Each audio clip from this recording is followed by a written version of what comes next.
अस्सलाम वालेकुम नाजरीन, रिजीन 4 टीवी में खुश आमदीद। मज़े मज़े के लतीफ़ों के लिए चैनल को लाजमी सब्सक्राइब करें और वीडियो को लाइक करें। आज का पहला लतीफ़ा, ईद के दिन इमरजेंसी में ड्यूटी थी। एक नाकाम आशिक खुद को पेट में गोली मारकर आ गया। सीधा थिएटर में लेकर गए, गोली बड़ी रग को चीर गई थी। सीनियर डॉक्टर से रिपेयर ना हो पा रही थी। मैडम प्रोफेसर को बुलाया गया और उन्होंने ऑपरेशन को मुकम्मल किया। अगले दिन राउंड में मैडम आई और बड़े प्यार से लड़के का हाथ पकड़कर बोली, बेटा आपने खुद को गोली क्यों मारी? लड़का बोला, एक लड़की ने मुझे प्यार में धोखा दिया। मैडम बोली, बेटा अगली दफा कोई लड़की प्यार में धोखा दे तो गोली सर में मारना, ताकि हम सबकी ईद खराब ना हो।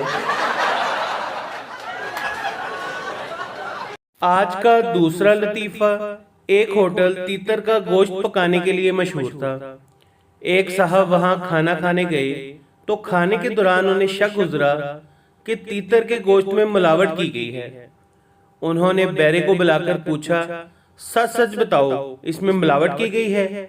बैरे ने जवाब दिया, सच्ची बात है जी, तीतर का गोश्त महंगा और नायाब ही इतना है कि इसमें गाय के गोश्त की मिलावट करना पड़ती है।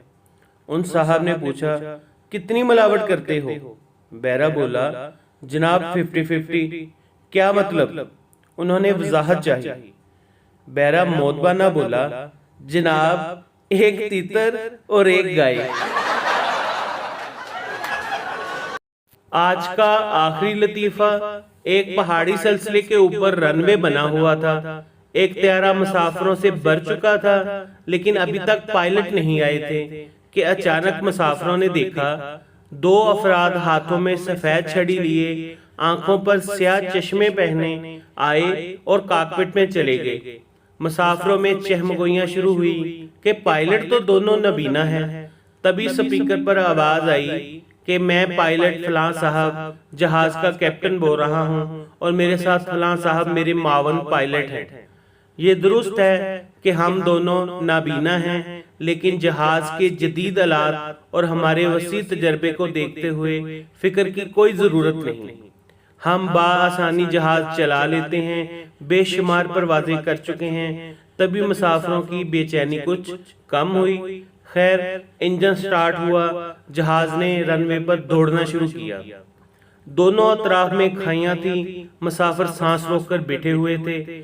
जहाज दौड़ता गया, खाई के बिल्कुल करीब जाकर मुसाफिरों की चीखें निकल गई कि जहाज ने फ्लाइंग गियर लगाया और हवा में बुलंद हो गया। माइक खुला रह गया था। मावन पायलट की आवाज आई। वो कैप्टन से कह रहा था, उस्ताद जी, किसी दिन मुसाफिरों के चीखने में देर हो गई तो फिर हमारा क्या बनेगा?